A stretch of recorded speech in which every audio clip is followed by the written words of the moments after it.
하나님께서 지으신 모든 것이 선함에 감사함으로 받으면 버릴 것이 없나니 하나님의 말씀과 기도로 거룩하여 지니라. 아멘. 하나님 감사합니다. 예배로 모였습니다. 저희들을 붙들어 두시고 성령께서 이 시간 주장해 주시며 하나님이 기뻐하시는 예배로 이 모든 예배의 시종을 주장하여 주십시오. 홀로 영광을 받으시옵소서. 존귀하신 예수 그리스도의 이름으로 기도하옵나이다. 아멘.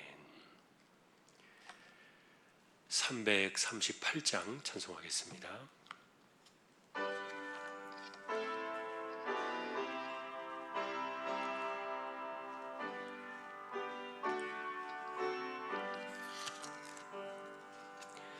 내 주를 가까이 하게 함은 십자가 짐 같은 고생이나 내 일생 소원을 늘 찬송하면서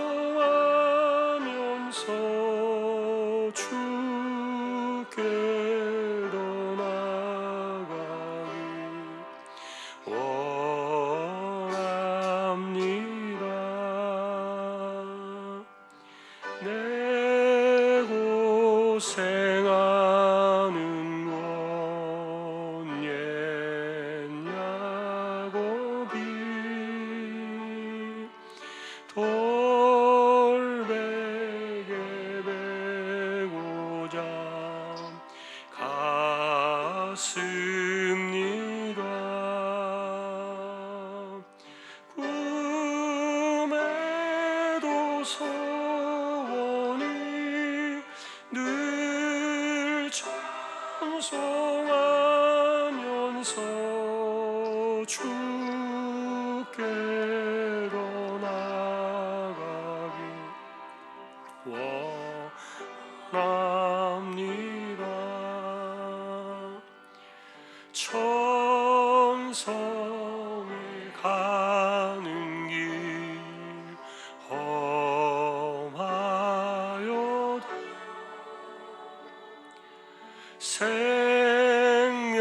생명길 되나니 은혜로다. 천사 날 부르니 늘 찬송하면서 주께로 나가길 원합니다.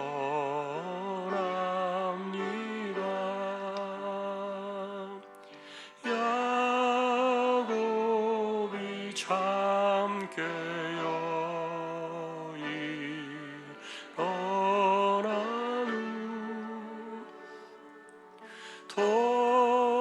돌단을 쌓은 것 본받아서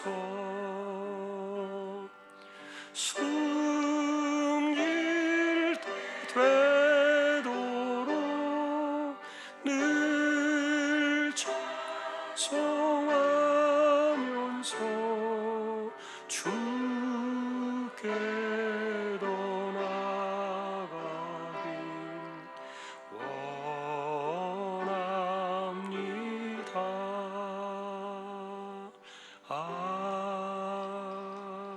아멘. 이태수 권사님 기도하시겠습니다.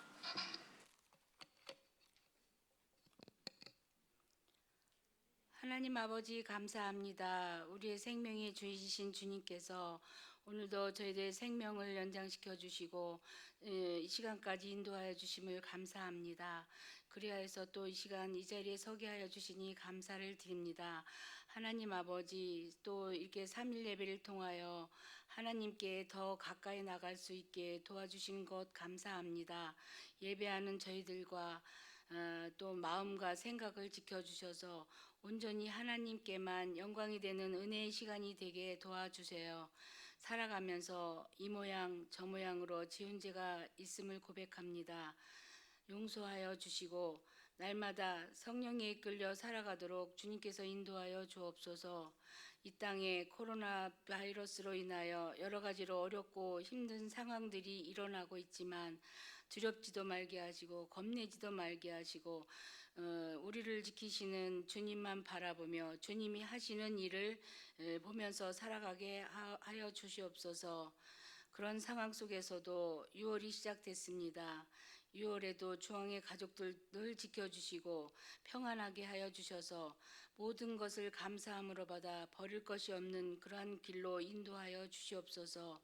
말씀을 전하시는 목사님과 함께하여 주셔서 늘 영육간에 강건하게 하시고 중앙교회를 건강한 교회로 이끌어 가시는데 조금도 부족함이 없는 목사님이 될 수 있도록 인도하여 주시옵소서.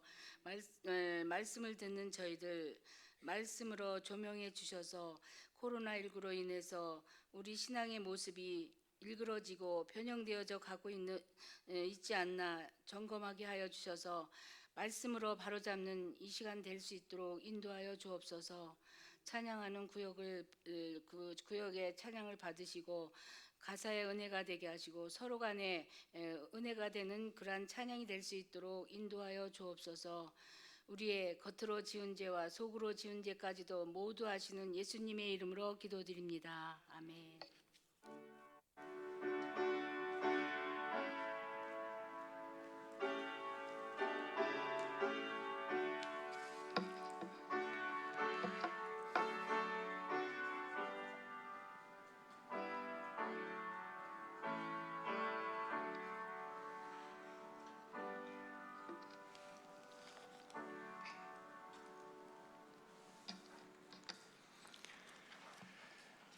오늘 말씀은 신명기 11장이 되겠습니다.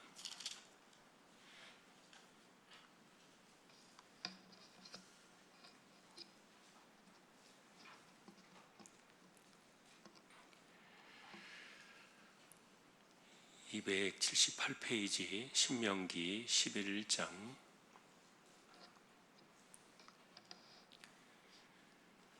같이 교독하겠습니다. 그런즉 내 하나님 여호와를 사랑하여 그가 두신 책무와 법도와 규례와 명령을 항상 지키라.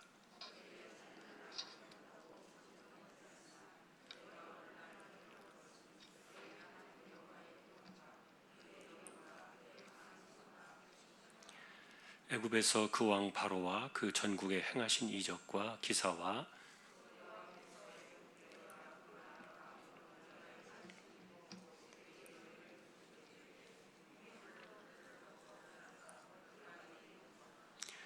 또 너희가 이곳에 이르기까지 광야에서 너희에게 행하신 일과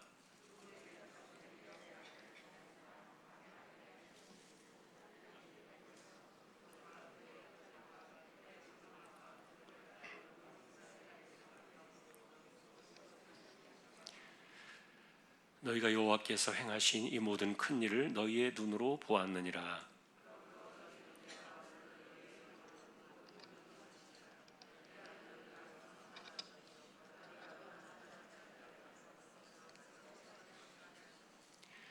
또 여호와께서 너희의 조상들에게 맹세하여 그들과 그들의 후손에게 주리라고 하신 땅 곧 젖과 꿀이 흐르는 땅에서 너희의 날이 장구하리라.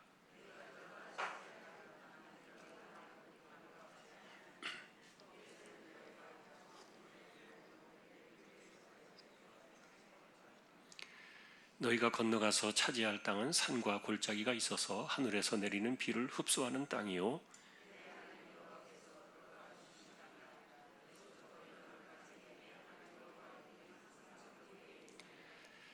내가 오늘 너희에게 명하는 내 명령을 너희가 만일 청종하고 너희의 하나님 여호와를 사랑하여 마음을 다하고 뜻을 다하여 섬기면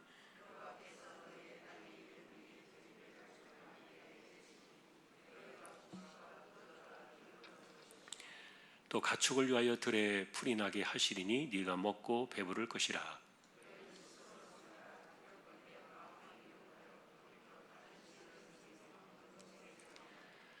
여호와께서 너희에게 진노하사 하늘을 닫아 비를 내리지 아니하여 땅이 소산을 내지 않게 하심으로 너희가 여호와께서 주신 아름다운 땅에서 속히 멸망할까 하노라.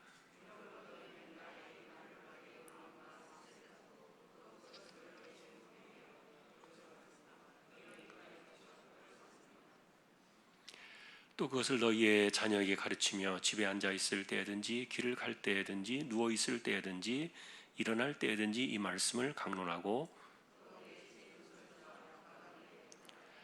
그리하면 여호와께서 너희 조상들에게 주리라고 맹세하신 땅에서 너희의 날과 너희의 자녀의 날이 많아서 하늘이 땅을 덮는 날과 같으리라.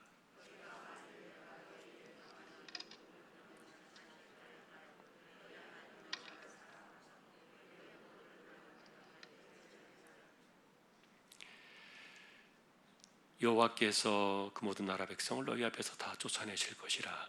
너희가 너희보다 강대한 나라들을 차지할 것인즉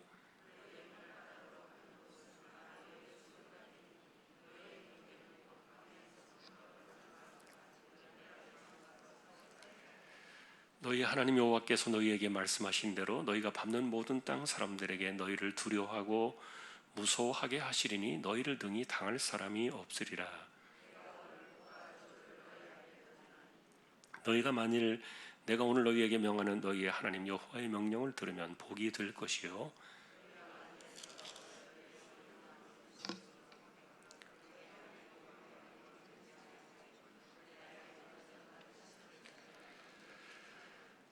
네 하나님 여호와께서 내가 가서 차지할 땅으로 너를 인도하여 들이실 때 너는 그리심 산에서 축복을 선포하고 에발 산에서 저주를 선포하라.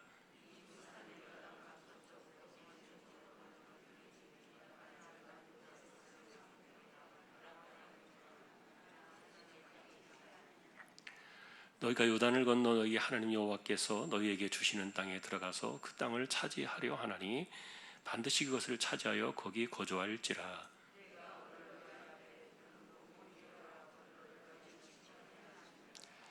아멘. 예, 교회 소식 말씀을 드립니다. 예, 코로나를 위해서는 우리가 계속 기도를 드려야 되겠고 또 마스크 착용이나 손 세척 이런 것들은 여러분들이 잘 하시고요. 그리고 또 우리가 잘 모르는 곳에 이렇게 그 불특정 다수가 있는 그런 곳들 서로 확인이 되는 분들은 괜찮습니다만 그렇지 않은 곳에 가실 때는 조심을 해야 되겠죠.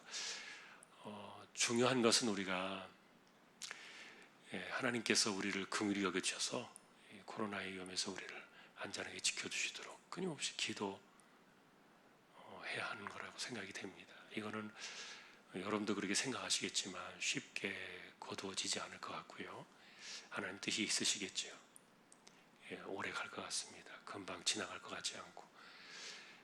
그래서 이런 가운데도 하나님께서 우리를 좀 안전하게 지켜주시도록 기도하면서 그 은혜 가운데 살아가야 되겠습니다. 이번 주 토요일에는 결혼식이 있는데요. 김영정 원사님의 가정 소연양 12시에 결혼인데 교회에서는 11시에 출발을 하겠습니다. 함께 하실 분들 교회로 오시면 되겠습니다. 다른 소식들은 주보를 보아주시면 되겠습니다. 이제 36구역 찬양으로 영광을 돌리겠습니다.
36구역을 세워두셔서 감사합니다. 하나님께서 세우신 종을 통하여 구역의 식구들 붙들어 두시고 든든히 서가는 구역의 모든 가족들 다 되게 하여 주옵소서.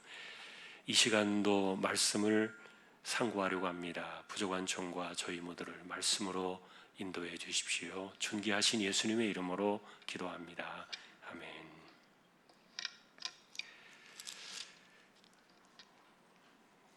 여러분이 보고 계신 이 신명기 이 말씀들은 모세의 설교라는 것 여러분들이 알고 우리가 이제 계속 듣고 있죠. 그래서 마지막 사실은 설교였고, 그리고 모세가 광야 생활 40년이 되던 11월 달에 죽습니다. 마지막 해 한 달을 남겨놓고 모세가 세상 떠난 이후에 백성들이 그 여호수아와 함께 이제 요단강을 건너서 가나안 땅으로 들어가게 되죠. 자, 그런데 이제 매 장마다 사실은 이제 하나의 설교로 쭉 연결된 겁니다만 성경에서는 이렇게 좀 잘라 놓았기 때문에 우리가 한 장씩 이렇게 분량을 정해서 봅니다만, 오늘 이제 11장에서 나오는 핵심은 우리가 제목에 나와 있는 것처럼 두 갈래 길에 대한 그 주제였어요. 하나님께서 우리에게 복과 저주를 남겨놓으셨다. 이건 이제 신명기 27장에 가면 한 번 더 자세하게 나옵니다. 어떤 것이 복의 길이고 어떤 것이 저주의 길인가, 이제 이것이 나오는데, 그런데 이거를 또다시 강조하게 된 이유는 광야 그 시대와 그리고 애굽에서의 삶을 전혀 경험하지 못했던 광야 세대가 거기에 다수 포함되어 있었기 때문이었어요. 예를 들면 여러분, 애굽에서 출발해서 나올 때 있던 분들이 다 죽었죠. 20세 이상 되신 분들이 다 죽었습니다. 그래서 그 광야 세대 지금 이 설교를 듣는 사람들, 이분들의 입장에서는 사실은 애굽을 전혀 몰라요. 지나간 시간이에요. 조상들이 겪었던, 아버지 때 겪었던 일들이지 전혀 모르는 상황들이에요. 그래서 그들은 단지 이제 어쩌면은 그 가운데 태반이 광야에서 태어나서 자란 세대예요. 젊은 세대.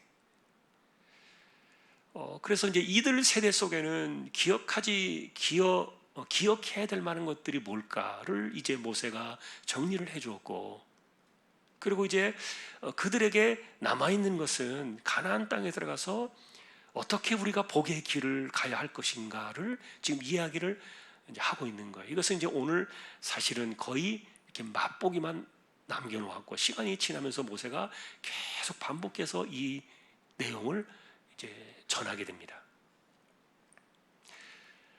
그런데 이제 다시 한번 이제 모세가 정리하는 내용들을 보면은 우리는 신명기 5장에서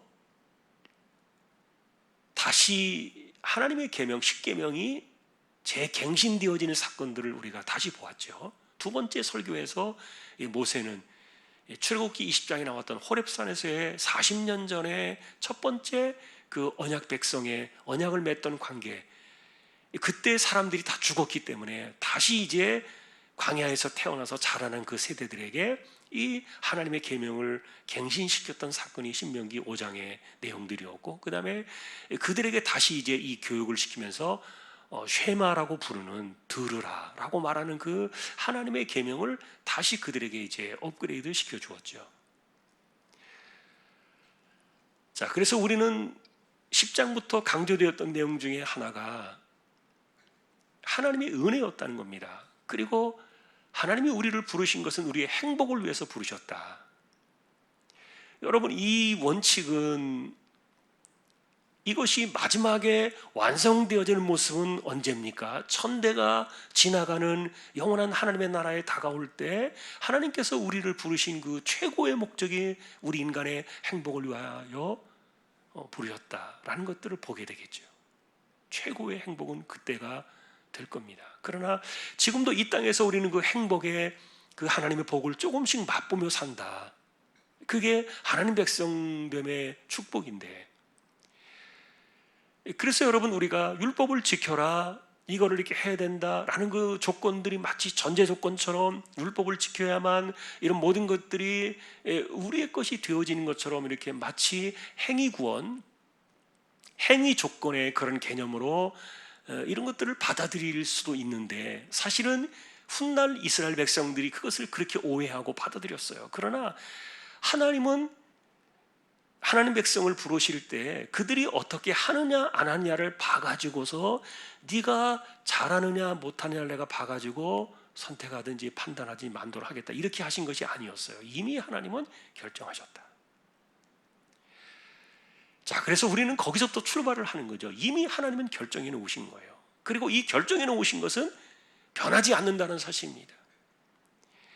이 변치 않는 하나님의 결정 속에 우리가 이미 들어가 있다는 거죠. 이스라엘 백성이나 오늘날 믿는 백성들이나 이미 그 하나님의 결정된 그 약속 안에 우리가 이미 들어가 있기 때문에, 그리고 그 약속 안에는 하나님께서 우리를 위하여 행복을 준비해 놓으셨다는 것, 이런 것들은 이제 변치 않는 내용들이었어요. 그래서 처음부터 이스라엘 백성들도 마찬가지고 우리도 마찬가지입니다만, 우리가 뭐 잘난 것이 있어서 선택받은 것 아니잖아요. 그리고 우리가 그만한 뭐가 조건이 있기 때문에 우리가 하나님께 택함 받은 것도 아니고, 이 모든 것이 은혜였죠. 철저하게 하나님의 은혜예요. 그래서 우리는 하나님의 백성답게, 하나님 백성답게 거룩한 백성으로 살아가자. 자, 여러분, 우리가 이제 이 세상을 이야기할 때 그 사람들이 살아가는 삶의 전통과 그리고 그 지역의 문화와 이런 것들, 이런 걸 우리가 통틀어서 문명, 그렇게 말합니다. 문명. 우리가 사는 이 시대를 이게 문명 시대라 그러잖아요. 그러면 예를 들어서 아프리카 지역이나 오지나 아니면은 그 뭐 산악지대, 히말라야 산막지대, 산악지대, 사람들이 왕래가 없는 그런 곳에 떨어져 사는 사람들이나, 아니면은 브라질 그 아마존의 그 깊은 밀림 속에 고립되어서 살아가는 그들이나, 나름대로 사람들이 살아가는 곳에는 문명이 있어요. 문명. 그 나름대로의 자신들의 방식으로 살아가는 그 삶의 패턴이 있죠. 그런데 대부분의 경우는, 대부분이라기보다도 뭐 100%입니다. 사람들이 모여 사는 그 문명을 이루는 핵심 속에는 뭐가 있는가 하면 종교가 있습니다.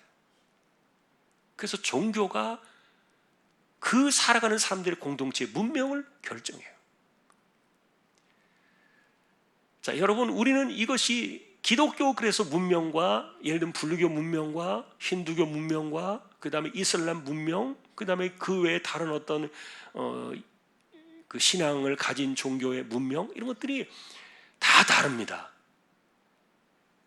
그래서 기독교인들이 살아가는 삶의 그 환경을 보면은 성경적이지 않습니까?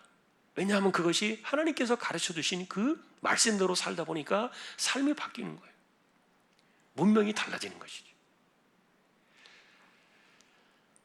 자, 그래서 사실은 하나님께서 이스라엘 백성들을 애굽에서 끌어냈을 때, 그들이 이스라엘 백성들이 그 광야에 오기 전에 애굽 땅에 있을 때 몸에 배웠던 습관이 뭡니까? 불행하게도 애굽의 문명이에요.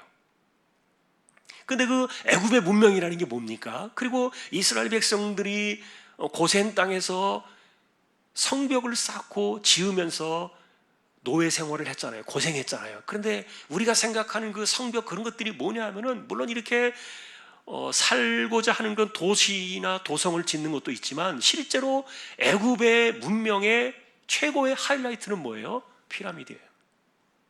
여러분 역사 속에서 보셨을 거예요. 피라미드. 이렇게 삼각형으로 되어 있는 그 거대한 무덤이죠. 지금도 사실은 그 기술을 파헤치기가 어려울 정도로 굉장히 세밀하게 그 피라미드가 지어졌는데, 그런데 이스라엘 백성들이 동원되어 가지고 했던 것들이 막 피라미드 짓고 이런 거예요. 그러니까 뭡니까? 그들이 태어나서 아침부터 저녁 때까지 뭘 하는 거예요? 그 애굽의 신들을 섬기는 그런 문명에 그들의 삶이 다 들어진 거예요. 그러니까 그들의 생각 속에는, 이스라엘 백성들의 생각 속에는 이미 문명에 젖어 있었기 때문에, 내가 살고 있는 그 문명 속에서 그들은 자연스럽게 태양신을 숭배하게 되고 달신을 섬기게 되고, 또 기타 강하게 나타나게 되는 어떤 뭐 송아지나 염소나 이런 것들을 우상으로 놓고 섬기게 되는 이런 문명들이 자연스럽게 몸에 뵐 수밖에 없었던 거예요. 다시 말하면 그 삶 자체가 뭐예요? 그 삶 자체가 우상이에요. 그냥 그 생활 습관 자체가 그냥 귀신을 섬기고 그리고 이방신을 섬기는 거예요. 여러분, 이게 문명이고 전통이에요. 그러니까 하나님께서 이스라엘 백성들을 불러내셨을 때 그들을 그렇게 놔두고서 하나님을 섬기라고 말할 수 있겠습니까? 안 되는 거예요. 하나님을 섬기는 그 삶의 패턴에 그 나타나는 그 문명의 방식들은 애굽에서 살던 방식과 너무 다른 거죠. 이거 버려야 되는 거예요. 다 버리고 다시 만들어야 되는 거예요.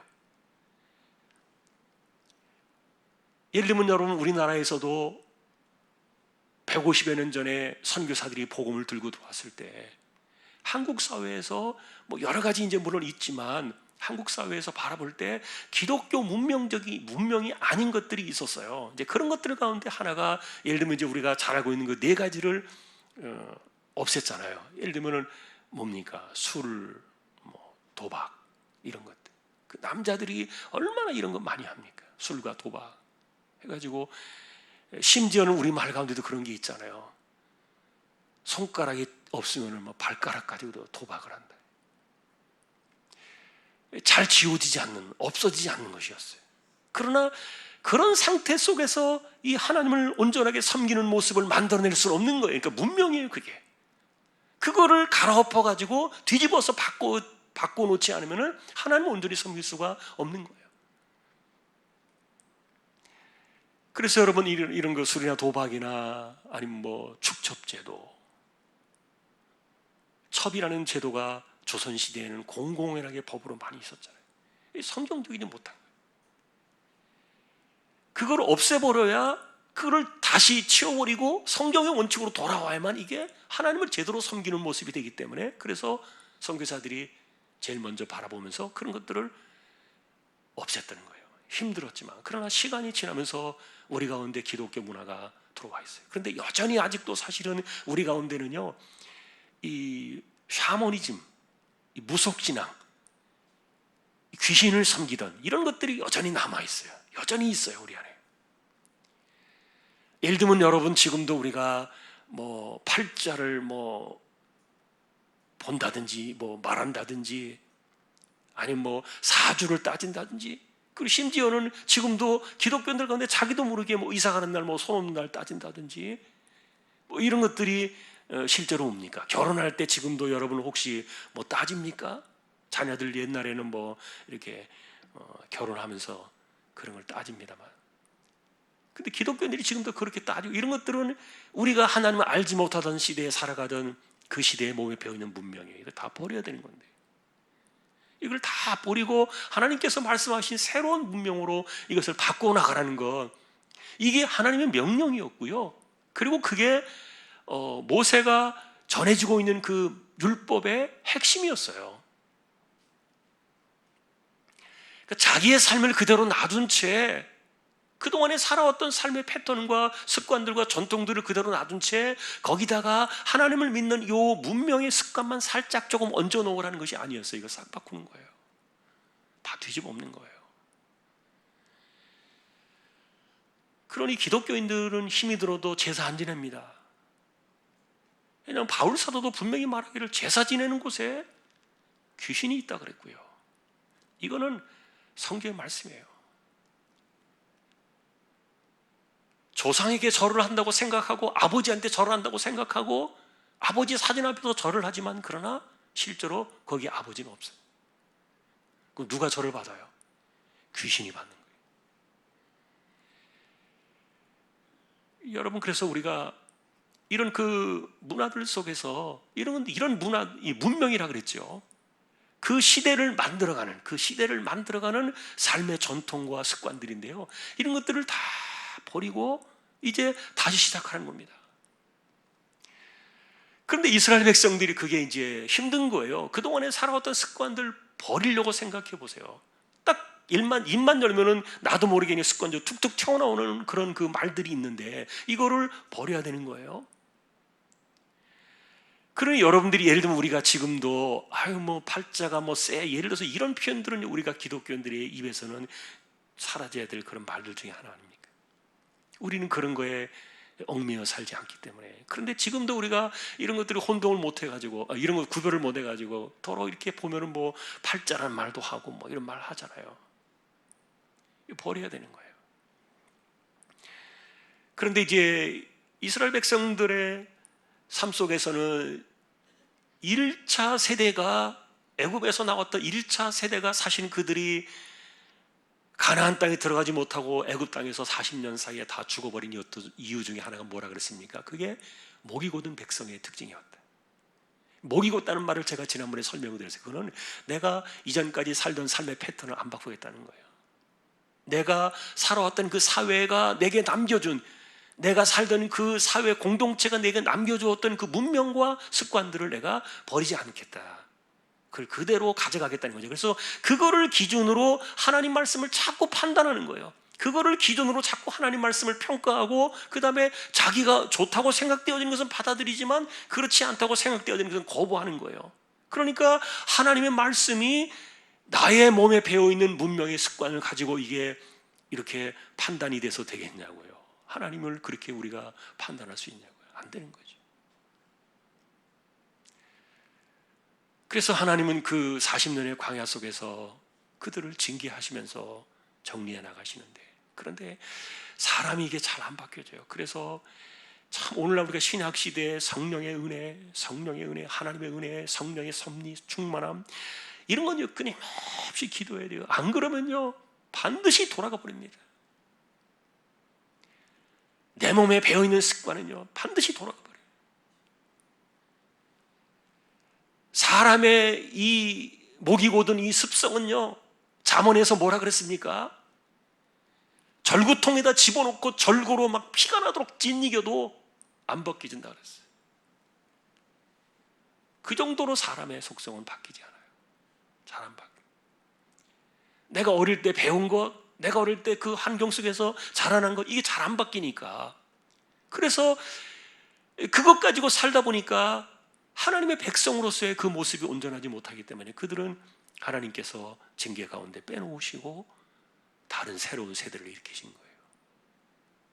새로운 세대를 통해서 하나님께서 이제 그런 것들을 진행하시는데, 그래서 이 새로운 세대를 향해서 이제 모세가 두 가지를 이야기해요.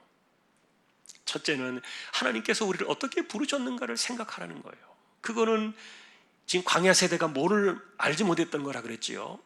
바로 왕 앞에서 하나님이 어떤 일들을 행하셨는가, 그리고 애굽의 신들을 하나님께서 어떻게 처단하셨는가를 기억하라는 거예요. 여러분, 우리는 바로 왕 앞에서 행하셨던 하나님께서 10가지 재앙들, 이런 것들이, 그 10가지 재앙들이 전부 다 그 애굽 시대에 그들이 섬기던 그 신들과 관련된 재앙들이었어요.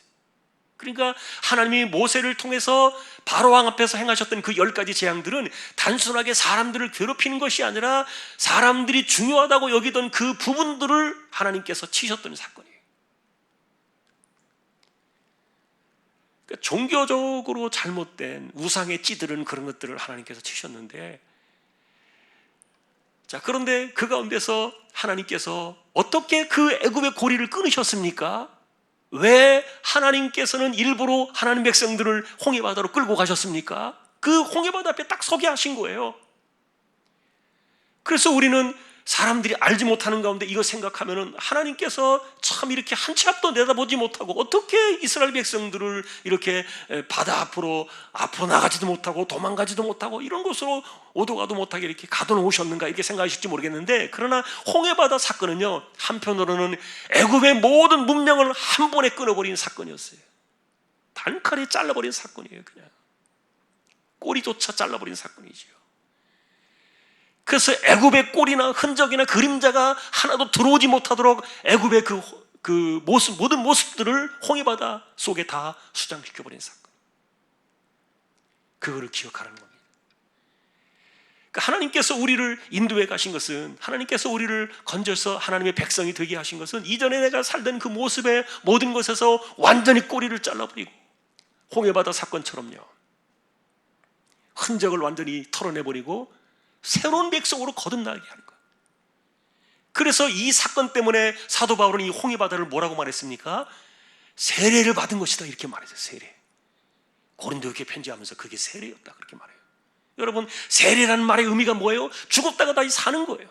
사실은 그래서 세례받은 사람들이 과거의 전통 속에는 이제 침례였죠. 오늘날에는 이제 이것이 이제 약식으로 이렇게 머리에다만 세례를 줍니다만, 과거에 이 침례를 행하던 그런 모습들 속에는 지금도 침례하는 교회들이 있습니다만, 사람이 물속에 들어갔다 나오잖아요. 이렇게. 그 의미가 뭐냐면 죽었다가 다시 살았다는 얘기예요. 내가 죽었다. 사실 세례의 의미가 그거 아닙니까? 내가 죽고 그리스도로 다시 살아난다는 개념이 세례였던 거예요. 그래서 애굽의 모든 것들을 단번에 잘라버린 이 사건, 이 홍해바다의 사건은 바울이 말하기를, 그래서 우리는 이것이 세례다. 그래서 우리를 부르신 하나님의 그 뜻과 방식들이 다 그렇다 이렇게 말해주는 거예요. 이걸 기억하라는 거예요. 또 하나는요, 애굽의 초기에 어떤 일들이 있었습니까? 끊임없이 애굽과 약속의 땅으로 들어가려는 가나안을 비교하면서 반발할 뿐만 아니라, 그런데 이런 그 불평들, 예를 들면요, 그래도 애굽에는 얼마나 저수지가 잘 돼 있고 우리가 말하는 그 물도 풍부하고 그 다음에 비가 오지 않아도요, 애굽에는 그 나일강의 그 풍부한 그 물의 수량 때문에 그냥 언제든지 발에다 그 논에다가 발로 물을 데워가지고 이렇게 물을 잘 할 수 있고, 언제든지 1년 내내 그렇게 참 좋은 그런 그 곡식들을 만들어낼 수 있고 그랬던 거예요. 그러니까 비옥한 땅이죠. 그러니까 그거를 이야기하면서 알지도 못하는 가나안 땅에 우리를 끌고 들어가려고 고생시키려고 이런 일을 하느냐, 끊임없이 불평하면서 이야기했던 그 대표적인 사람들 가운데 하나가 누구냐면 고라였어요. 고라. 그런데 이 사람이 알고 보니까 실제로 애국과 가나안을 비교하면서 이 사람이 불평한 게 아니라 자기가 모세처럼 되고 싶었던 그 욕심이 사실은 있었던 거죠. 그래서 자기의 말에 동조해주는 사람들을 파당을 만들어가지고 세력을 규합했는데, 그게 바로 다단과 아비람 이런 사람들이에요. 이런 사람들이 누굽니까? 그것도 르벤 지파의 장자의 족장들이에요. 여러분 르벤 그러면 이스라엘 12지파 가운데 맏형 아닙니까? 그 맏형 지파의 최고의 권력 있는 그들이 힘을 딱 붙여준 거예요, 고라에게. 그런데 알고 보니까 실제로 애국과 가나안 땅을 막 비교하면서 불평을 하고 다니면서 그 이야기를 해주고 막 끊임없이 불평하면서 다녔는데, 쑤시고 다녔는데, 그런데 결국은 이제 자기 본색을 드러내가지고 모세하고 아론한테 와가지고 너만 왜 제사장이냐, 나도 레위 지파인데. 그랬다가 무슨 일이 일어났습니까? 하나님께서 땅을 가르셨어요. 거기에 가족들과 거기에 동조한 사람들과 심지어는 그 집안에 속해 있는 짐승들까지 다 땅속에 집어넣으셨어요. 여러분, 그래서 이 고라의 사건을 모세가 다시 한번 이 11장에서 거론한 이유는 뭐냐 하면은, 사실 땅속에 그들이 파묻혔다는 이 말은요, 구약시대의 개념으로 말하면 지옥이에요. 그들은 언약 백성이었지만 하나님께서 그러나 그들을 언약 백성의 그 서열에서 다시 말하면 그들을 제거하셨다는 거예요. 그런 암시도 있어요. 그래서 모세는 이 사건을 잊어버리지 않고 기억하고 있습니다. 그래서 하나님을 넘보지 말라는 거예요. 하나님이 하시려는 일, 하나님께서 계획하시는 일, 하나님을 섬기는 사람들은 하나님의 선을 넘지 말라는 거죠. 이것을 기억하게 하는데, 그래서 여러분, 예를 들면은 애굽에는 사람들이 힘을 써가지고 이렇게 뭐 땅을 비옥하게 만들 수 있지만, 그러나 하나님께서 하시는 말씀은 상당히 이게 신비롭습니다. 뭐냐 하면은 사람이 손대서 땅을 비옥하게 만든다는 것이 아니라 내가 늦은 비와 이른 비를 조종하겠다는 거예요. 내가 이른 비와 늦은 비를 조종해서 애굽의 그 풍부한 나일강의 그 비옥한 것보다도 내가 내리는 비가 적당한 때에 딱딱 맞춰서 비를 내리면서 하나도 부족함이 없게 하겠다. 골짜기와 산이 이 적절한 때에 내리는 이 비를 머금을 것이다. 누가 더 낫냐를 보라는 거예요. 누가 더 낫냐. 사람이 힘을 써서 만들어내는 이런 그 비옥한 땅의 그 열매와 하나님께서 적절하게 때를 따라서 내리시는 그 비옥함의 그 결과를 한번 보라는 거예요. 그래서 여러분, 약속의 땅에는 하나님의 눈이 연초부터 연말까지 항상 그 위에 있다. 세세토록 있다. 그래서 자, 우리가 이런 말씀들을 보면서요, 이제 결국은 이제 우리에게는 언제나 두 갈래의 길이 있는데, 그런데 하나님을 떠나가지고 다른 거 섬기면 안 되죠. 다른 문명으로 돌아가고, 자, 아까 말했던 것처럼 삶에 이런 몸에 배어있는 것들이 문명이라고 말했는데, 그 문명이라는 개념은 내가 어떤 신앙을 갖고 있냐에 따라서 내 삶의 문명이 결정이 돼요. 그리고 내가 누구에부터 영향을 받았는가, 내가 누구로부터 배웠는가, 이런 것들이 내 삶의 패턴을 결정하지 않습니까? 그게 하나님으로부터 나오는 것이 아니면은요, 이건 다 이방적인 거 아닙니까?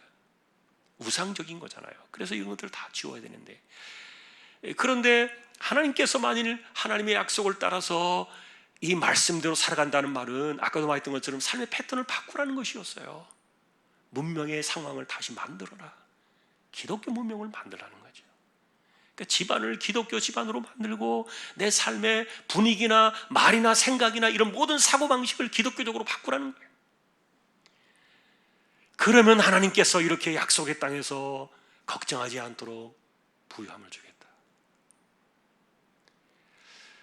참 여러분, 그래서 이런 걸 보면은 사실은 오늘날 우리가 살아가는 삶의 패턴이 내가 얼마나 복을 누리고 있느냐, 행복한가, 물론 이제 물질의 가치로 우리가 그런 것들을 판단할 수는 없습니다만, 내가 정말 하나님 앞에서 참 행복하다, 마음이 정말 행복하다, 이렇게 살아가는 거 정말 복이에요. 정말 하나님의 복인데요, 잘 되는 분들 보면은 이유가 있어요. 그리고 뭔가 계속 땅바닥으로 거꾸러지는 분들 보면은 이유가 있어요. 물론 인과응보를 이야기하는 거 아니에요. 뭐가 분명히 문제가 있으니까 그럴 것이다 라고 제가 그런 것들을 누군가를 비판하기 위해서 하는 말이 아니에요. 그러나 확실히 하나님께서 그냥 내버려 두신다면 자기의 삶의 일반적인 사회 방식대로 보편적인 상식 속에서 그가 살아가겠지요. 그러나 그런 것들을 넘어서 특별하게 은혜가 찾아오는 사람들을 보면 뭔가 있다. 확실히 뭔가 있다.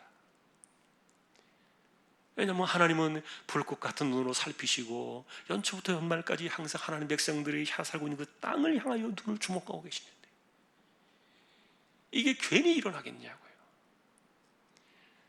그 하나님 앞에서 신실하게 살아가는 거, 이런 것들은요, 한편으로는 우리가 그 삶의 과정 속에서도 특별한 플러스 알파의 은혜를 우리가 생각할 때 그 하나님의 은혜가 있다는 거죠. 누군가를 뭐 비판하고 누군가를 칭찬하고 뭐 이렇게 하려고 하는 말은 아닙니다만, 여러분들이 기본적으로 그런 것들을 우리가 알아야 돼요. 하나님께서는 그런 것들을 분명히 챙기시기 때문에 그 은혜를 거두어 가시면은 남들과 똑같은 상황 속에서 그냥 살아가는 거예요. 똑같은 환경 속에서. 여러분, 우리는 예를 들어서 사명감을 가지고 산다 그랬잖아요. 사명이 있는 사람은 그 사명 이룰 때까지 절대로 데려가지 못해요. 하나님이 그 사람을 뭔가 이루시도록 사명을 이 땅에 주시고서 내보내셨는데 어떻게 그 사람을 데려갑니까? 하나님이 못 데려갑니다. 하나님께서. 그러나 만일에 사명이 사라져버리면 어떻게 돼요? 그냥 자기 자연 생명으로 사는 거예요. 자기 자연 생명. 자연 생명이라는 말은 뭐예요? 그냥 건강 유지하다가 특별하게 질병이 없고 그러면은 연세가 돼서 이렇게 자연적으로 가시는 거예요. 내가 하나님 앞에서 기도하며 살고 있다는 거, 내가 하나님 앞에 살고 있다는 거, 이게 굉장히 중요하잖아요. 그래서 자, 여러분, 그래서 하나님께서 모세를 통해서 지금 복과 저주의 두 갈래의 길이 있다. 이거는 이제 애굽의 세대를 알지 못하던 그들에게, 광야에서 나는 그들에게 이것을 다시 이야기하면서 강조했다는 거죠. 그러니 이마에다 붙여라, 손목에다 매라. 그리고 집을 앉았을 때든지 누웠을 때든지 길을 걸어갈 때든지 뭘 하든지 간에 문설주에도 붙이고 진문에도 붙이고, 왜 이건 뭘 의미합니까? 이게 하루아침에 하나님을 섬기는 그 문명의 습관이 만들어지는 게 아니기 때문에 그랬어요. 계속 만들라는 거예요. 끊임없이 만들어라. 세상 것을 지우고 하나님 백성으로 살아가는 삶의 방식을 배워라.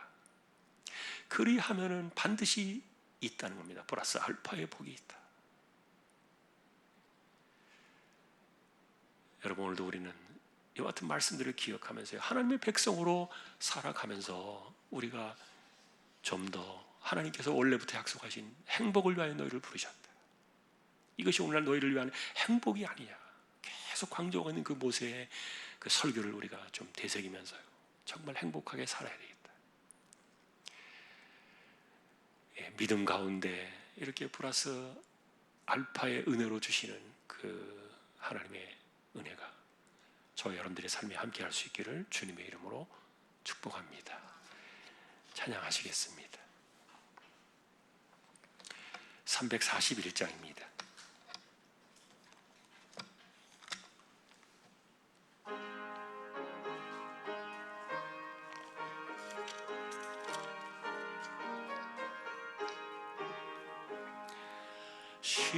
십자가를 내가 지고 주를 따라갑니다. 이제부터 예수로만 나의 법에 삼겠네. 세상에서 부귀 영화 모두 잃어버려도 주의 평안 내가 받고 영생 복을 받겠네. 주도 곤욕 당했으니 나도 곤욕 당하리. 세상 예수 진실합니다.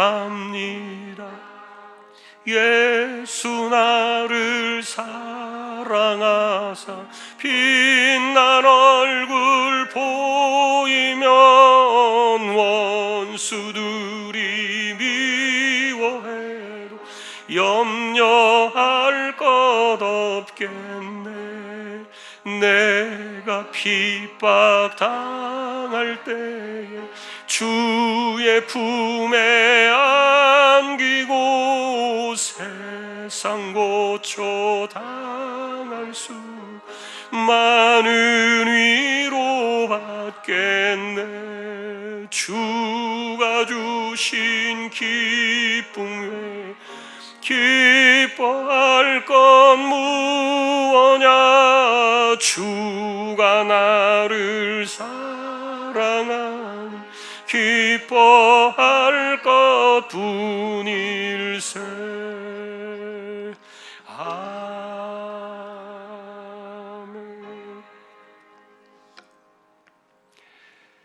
하나님 아버지, 오늘도 저희들이 우리의 삶을 생각합니다.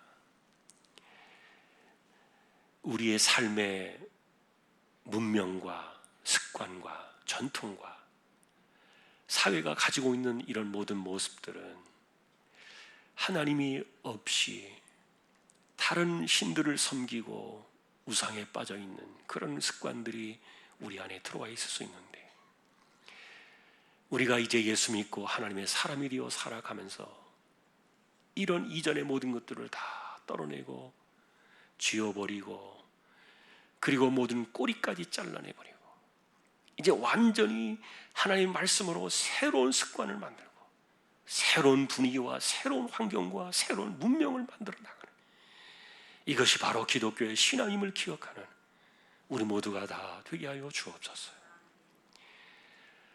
하나님, 우리를 행복을 위하여 부르셨다고 말씀하셨는데 영원한 행복이 훗날 우리에게 완성으로 찾아오겠지만, 이 땅을 살아가면서도 우리가 하나님께서 우리에게 주시려고 하시는 이 행복한 삶들을 우리가 꿈을 꾸며 하나님 안에서 하나님이 기뻐하시는 길을 걸어가는 저희들 모두가 다 되게 하여 주옵소서. 특별한 은혜를 누리는 사람들은 뭔가 반드시 있구나.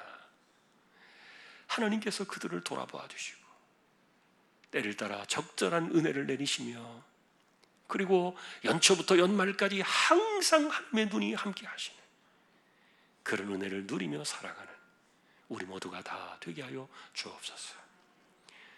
성경적인 사람들이 되게 하시고, 성경대로 우리가 배워가고, 성경대로 우리의 삶을 바꾸고, 성경대로 우리의 모든 성향까지도 다 바꾸어가는, 그래서 온전한 하나님의 백성으로 거듭나는 우리 모두가 되기를 원합니다.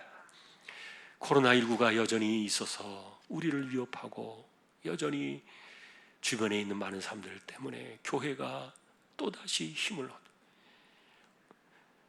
참으로 하나님께서 붙들어 주셔야 하는 이런 때가 다시 또 찾아오고 있는데, 하나님 긍휼히 여겨주셔서 우리 모두를 지켜주시고, 이 코로나로부터 하나님 우리를 안전하게 붙들어 주셔서 감염되지 않도록 지켜주시고, 정말 하나님의 은혜가 아니고는 어쩔 수 없는 이런 시대에 우리가 서 있음을 고백하오니, 하나님이여 긍휼히 여겨주셔서 지켜주시고, 무엇보다도 예배가 막히지 않도록 하나님께서 지켜주셔서, 하나님께서 이 예배를 폐하시는 그런 불행한 일들이 우리 시대에 일어나지 않도록 은혜를 더하여 주십시오.